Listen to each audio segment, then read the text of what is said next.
इंद्र जो है उसका सुरक्षा कवच कभी नहीं मांगता, क्योंकि वो इंद्र को ये समझा था कि धर्म क्या है और अधर्म क्या है। धर्म और अधर्म के बीच का जो फर्क नहीं समझ पाने के कारण जो है इस देश में बहुत अनर्थ हुआ है। आपको ये लगता है कि जो इस तरह के कार्यक्रम आयोजित होते हैं उन कार्यक्रमों का आयोजन नहीं होना चाहिए?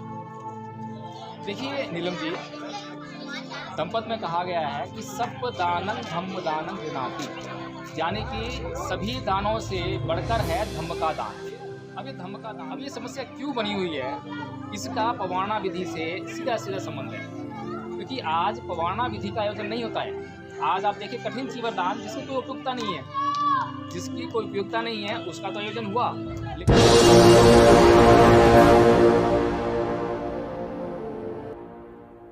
जय भीम, नमो बुद्धाय। आप देख रहे हैं NV News 24x7 नीलम गोद के साथ, और आज मेरे साथ में है एडवोकेट जय भीम प्रकाश जी। उनसे चर्चा करूंगी आज कठिन चीवर दान को लेकर, क्योंकि आज मंगोलपुरी धम्बीर बौद्ध विहार में कठिन चीवर दान का कार्यक्रम आयोजित किया गया है। तो उसी उपलक्ष्य में मैं इनसे चर्चा करना चाहूँगी। सर, जो कठिन चीवर दान है उसका क्या महत्व है, खासकर बौद्ध भिक्षुओं के लिए और बुद्ध के लिए? नीलम जी, सबसे पहले तो मैं धम्पद की एक गाथा से शुरुआत करना चाहूँगा। धम्पद में कहा गया है कि असारे सारमतिनो सारे चसार दसिनो ये सारंग नादि गच्छन्ति मिच्छा संकल्प गोचरा, यानी कि जो सार को सार नहीं देखता है, जो असार को असार नहीं समझता है, तो वो जो है मिच्छा यानी कि मिथ्या संकल्पों में ही जीवन रहता है। वो कभी भी जो है जो चीज़ें हैं उनको यथार्थ नहीं समझ पाता है कि क्या है कैसे है। इसी प्रकार से अगर मैं आज देखूं तो आज कठिन चीवर दान का जो ये कार्यक्रम आयोजित किया गया है, ये बौद्धों का एक बहुत ही गौरवशाली पर्व है, बहुत अच्छा है।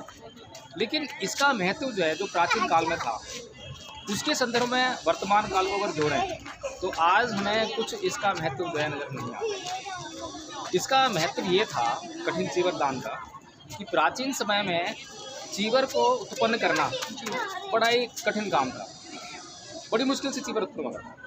पहली बात तो कपड़ा नहीं मिलता था, कपड़े को बनाना। फिर प्राचीन समय में बुद्ध के समय में बुद्ध ने खुद जो अपने समय में जो है जो कूड़े के ढेर से चीथड़ों को उठाकर उनको सिलकर चीवर बनाया और उसको उड़ा। उसके बाद जब उनको राजाश्रय प्राप्त हो गया और लोगों से भी मतलब उनका जो कनेक्टिविटी बढ़ गई, तो उसके बाद उनको चीवर दान होने लगे।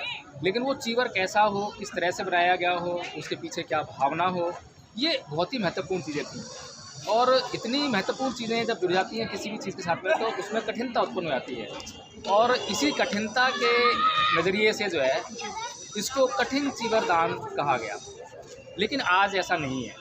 आज ये जो सारी बातें पहले थीं वो आज नहीं है। आज चीवर जो है आसानी से उपलब्ध है, कपड़ा उपलब्ध है, उसकी रंगाई उपलब्ध है, और जो कपड़ा है वो फैक्ट्रियों में बनता है, मशीनों से बनता है, आज हाथों से भी नहीं बनता है। तो कुल मिलाकर जो है आज वो जो चीज़ थी, वो जो विधि थी, आज उसका जो है वर्तमान समय में जो है कोई संदर्भ नहीं बैठता है।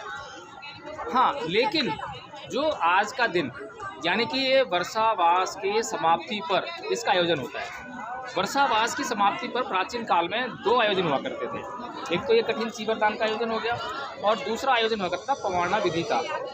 ये वो पवारणा विधि की बात कर रहा हूँ जिसका आज जो है कोई भी भिक्षु संघ या कोई भी बौद्ध भिक्षु नाम नहीं लेता है। आज उसको जो है इस पवारणा विधि से कोई लेना नहीं है। जबकि अगर मैं बात करूं कि धम्म के प्रचार प्रसार की या लोगों के जीवन को धार्मिक बनाने की, तो उसमें पवारणा विधि का बड़ा महत्वपूर्ण भूमिका है। सर, मैं ये जानना चाहूँगी अभी जो जिस तरह से आप बार बार बोल रहे हैं कि जो पवारणा विधि है, आखिर पवारणा विधि है क्या?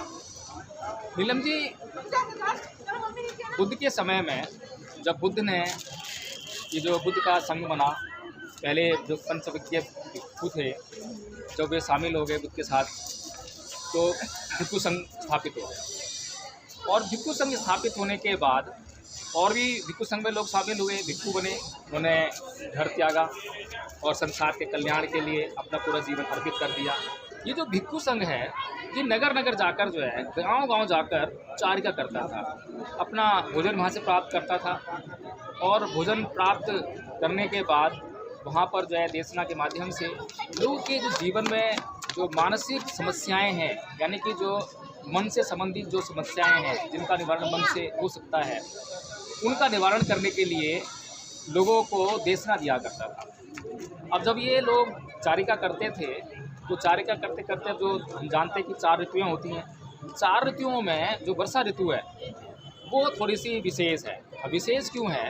क्योंकि वर्षा ऋतु के समय में जब देखते हैं कि चारों तरफ जो है, अब तो खैर पक्का हो गया है, उस टाइम इतना पक्का नहीं हुआ करता, सड़कें नहीं बनी थी, कच्चा रहा करता था। तो उस समय एक तो भिक्षुओं को चारिका करने में कठिनाई उत्पन्न होती थी। दूसरा, बुद्ध का जो है अहिंसा पर बहुत जोर था। जाने या अनजाने अगर हम किसी प्राणी की रक्षा कर सकते हैं तो उसका बड़ा महत्व था। इसीलिए बुद्ध ने ये देखा कि जब इस समय यानी कि वर्षा ऋतु के समय में भिक्षु संघ जब चारिका करता है तो अनजाने में उनके पैरों के नीचे आकर नाना प्रकार के जीव अपनी जान से हाथ धो बैठते थे। तो उन्होंने इस बात की परंपरा स्थापित की कि वर्षा ऋतु के समय में भिक्षु संघ जो है, कोई भी भिक्षु अपने एक जगह पर निश्चित होकर जो है वो 3 वर्ष वहाँ पे बिताए, यानी कि जो वर्षा काल जो है उसको वहीं पर बिताएं, वो विचरण ना करें। अब जब ये वर्षा काल जो है, जब इसकी समाप्ति होती थी, वर्षा ऋतु की समाप्ति आती थी, तो उसके बाद ये पवारना विधि का आयोजन हुआ करता था। और पवारना विधि में जितना भी जो भी भिक्षु संघ था, भिक्षु संघ के अंदर जितने भी भिक्षु हुआ करते थे, उनकी अपने आप में परीक्षा हुआ करती थी। परीक्षा क्या हुआ करती थी कि बुद्ध का संघ जो है वो विनय चलता था, विनय के नियम थे, और विनय के नियम थे तो उनका पालन हो रहा है या नहीं हो रहा है इसको भी जानना बहुत ज़रूरी था। क्योंकि हम जानते हैं कि प्रथम 12 वर्षों तक भिक्षु संघ के भीतर विनय स्थापित नहीं था, विनय की जरूरत ही नहीं पड़ी। लेकिन उसके बाद जब देखा बुद्ध ने कि भिक्षु संघ में अब जो ये जो चीवर है, चीवर की गरिमा स्थापित होगी समाज में, चीवर को देखकर ही लोग जो है श्रद्धा से भर जाते थे और तमाम तरह का दान देते थे। तो भिक्षुओं का जीवन जो है एक तरह से जो कठिनाइयों से भरा हुआ था शुरुआती दौर में, वो आसान हो गया। अब आसान ही नहीं होने लगा, इतना दान आने लगा भिक्षु संघ में कि वो विलासितापूर्ण भी होने लगा। तो अब ऐसे लोग भी भिक्षु संघ में शामिल होने लगे जो कि भिक्षु संघ में शामिल होने के जो मापदंड थे उन पर खरा नहीं करते थे। इसीलिए बुद्ध को 12 वर्ष के बाद भिक्षु संघ के लिए कुछ नियमों का निर्धारण करना पड़ा, जिसको हमने विनय कहा। अब ये जो विनय के नियम पे कोई चल रहा है या नहीं चल रहा है, इसमें हर साल जो है वर्षा ऋतु की समाप्ति के बाद एक पवारना विधि का आयोजन हुआ करता था, जिसमें भिक्षुओं के आचरण से संबंधित समस्याओं या उनकी शिकायतों पर गौर किया जाता था। सबसे पहले तो हर एक भिक्षु को यह अनुमति हुआ करती थी कि वह उसके द्वारा किए गए पापों को स्वयं स्वीकार करे, खुद बताए भिक्षु संघ को, खुद उनकी अपने आप स्वीकार करे और पश्चाताप करे। और उसके बाद भिक्षु संघ निर्णय ले कि उसको क्या दंड दिया जाना चाहिए, या माफ़ किया जा सकता है तो माफ़ कर दिया जाना चाहिए, या संघ से निष्कासन आवश्यक है तो संघ से निष्कासित कर दिया जाना चाहिए। इसके अलावा अगर कोई भिक्षु अपने पाप नहीं बताता है, लेकिन किसी को उसके बारे में पता है कि उसने वो पाप किया है, वह आचरण से युक्त नहीं रहा है, तो उसकी शिकायतें फिर जो है सुनी जाती थी और उनकी शिकायतों पर गौर किया जाता था। गौर करने के बाद जो उपयुक्त सज़ा हुआ करती थी, वो सज़ा का निर्धारण करके उसके बाद जो है बुद्ध के भिक्षु संघ का संचालन हुआ करता था। इस तरह से जो है पवारना विधि बहुत महत्वपूर्ण थी। और ये आज के समय में कितनी महत्वपूर्ण है, आज हम देख सकते हैं कि जब परम पूज्य बाबा साहेब भीमराव अम्बेडकर ने 14 अक्टूबर सन 1956 को जब धम्म दीक्षा ली नागपुर से जो है, तो उससे पहले उन्होंने यह शिकायत भिक्षु संघ से की थी कि मुझे कोई भी भिक्षु ऐसा नहीं दिखाई देता है, या भिक्षु संघ ऐसा नहीं है यहाँ पर आज के समय में जो कि जिसकी संघ में जाने के लिए प्रेरित हों। तो एक बार के लिए तो उन्होंने मतलब पाया था कि भिक्षु संघ की शरण जाने से भी इनकार कर दिया था।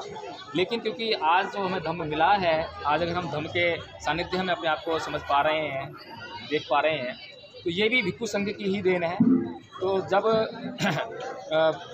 बाबा साहेब को यह बताया गया कि बाबा साहेब आज जो अगर आप ये जो धम्म दीक्षा ले रहे हैं, बुद्ध धम्म में दीक्षित हो रहे हैं, तो ये जो है भिक्षु संघ की ही देन है। तो ऐसा नहीं है कि सभी भिक्षु मतलब हो, हाँ अधिकतर भिक्षु जो हैं आज अपने अनुशासन से भीम हो गए हैं। तो इसलिए बिना भिक्षु संघ की शरण जाए तो आपकी दीक्षा संभव हो ही नहीं सकती। 3 शरण जाना पड़ेगा, बुद्ध की शरण, धम्म की शरण और संघ की शरण। तो इसलिए बाबा साहेब ने जो ये समस्या उस समय बताई थी, ये समस्या जो है आज भी नीलम जी यथावत हमारे सामने बनी हुई है।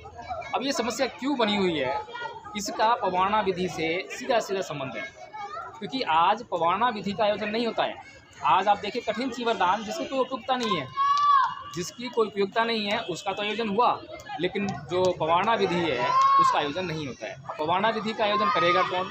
पवाना विधि का आयोजन करेंगे भिक्षु संघ। आज भिक्षु संघ ही नहीं है देश में, और जो भिक्षु संघ बने हुए हैं वो पद प्रतिष्ठा, पद लोलुपता में फंसे हुए हैं, या फिर अपने जो जीवन के जो ऐशो आराम है इनको छोड़ना नहीं चाह रहे हैं, धन लोलुपता में फंसे हुए हैं।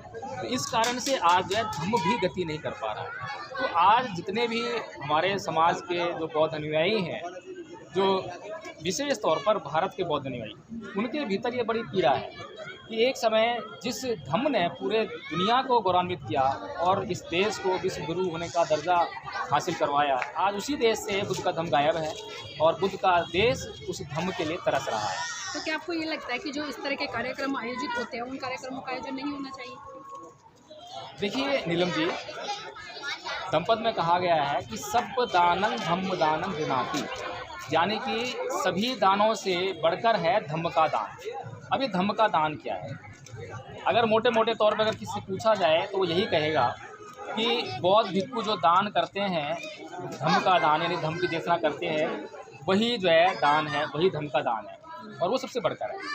लेकिन नीलम जी, अगर विशेष तौर पर बारीकी से सोचा जाए, अगर हम अनाथ पिंडक की बात करें, अनाथ पिंडक ने जेत वन विहार किस तरीके से खरीद कर इतनी स्वर्ण मुद्राएं उस ज़मीन पर बिछाई, बोरे के बोरे जो स्वर्ण मुद्राएं जो थीं वहाँ पर ज़मीन पर बिछाकर उस ज़मीन को उस जेत कुमार से जो है खरीदा और फिर जो है भिक्षु संघ को दान दिया। तो अब अगर सोचा जाए तो वो दान सबसे बड़ा समझा जाएगा। लोग जो हैं भारत में दानवीर के नाम पर जो है कर्ण का नाम लेते हैं, दानवीर भामाशाह के नाम लेते हैं, लेकिन मैं ये कहता हूँ कि अगर मैं दानवीर कर्ण की बात करूँ, दानवीर कर्ण महादानी कैसे? अगर उसके पास धम्म का ज्ञान होता या धम्म का दान देने के लिए उसके पास होता, तो मैं ये गारंटी से कहता हूँ कि इंद्र जो है उसका सुरक्षा कवच कभी नहीं मांगता, क्योंकि वो इंद्र को ये समझा था कि धर्म क्या है और अधर्म क्या है। धर्म और अधर्म के बीच का जो फ़र्क नहीं समझ पाने के कारण जो है इस देश में बहुत अनर्थ हुआ है। इसलिए ये जो दानवीर कर्ण कहते हैं या दानवीर भामाशाह कहते हैं या और अन्य किसी को कहते हैं, मैं ये कहता हूँ कि जो अनाथ पिंडक का दान था वो दान संपत्ति का दान नहीं था। वो जो संपत्ति जिस धम्म के काम में लगी, जिस भिक्षु संघ के काम में आई और उस संपत्ति का प्रयोग करके भिक्षु संघ ने जो धम्म का प्रचार किया, जो मानव का कल्याण किया, जो इस संसार का कल्याण किया अपने धम्म के माध्यम से, वो बड़ा महत्वपूर्ण था, वो दान था। तो वो सब दानं धम्म दानं जिनाति ही हुआ है। आज यही चीज़ हम देखते हैं कि आज नाना प्रकार के जो बौद्ध भिक्षु हैं वो अपनी अपनी संपत्ति की बात करते हैं। कोई कहता है मैंने बुद्ध विहार बना लिया, कोई कहता है कि मेरा उपासक है, ये मेरा है, वो मेरा है। तो मैं और मेरा के पीछे फंसे हुए हैं, इनके बीच में सभी मैं और मेरा नहीं निकलता है, तो धम्म का ज्ञान कैसे देंगे? बहुत बहुत धन्यवाद। तो ये थे हमारे साथ में एडवोकेट जय भीम प्रकाश जी, जिनसे हमने चर्चा की जो आज का कठिन चीवरदान है उसके बारे में, कि आज बौद्धों के लिए इस तरह के कार्यक्रमों का क्या महत्व है, क्या इस तरह के कार्यक्रम समाज में एक मार्गदर्शक का काम करते हैं, या फिर वही जो परंपराएं हम होते आ रहे हैं उन्हीं परंपराओं का निर्वहन करने के लिए इस तरह के कार्यक्रम किए जाते हैं, या इस तरह के कार्यक्रमों से एक सार्थक दिशा निर्धारित की जाती है। तो सर, आपका बहुत बहुत धन्यवाद हमारे साथ जुड़ने के लिए। जय भीम, नमो बुद्धाय। जय भीम।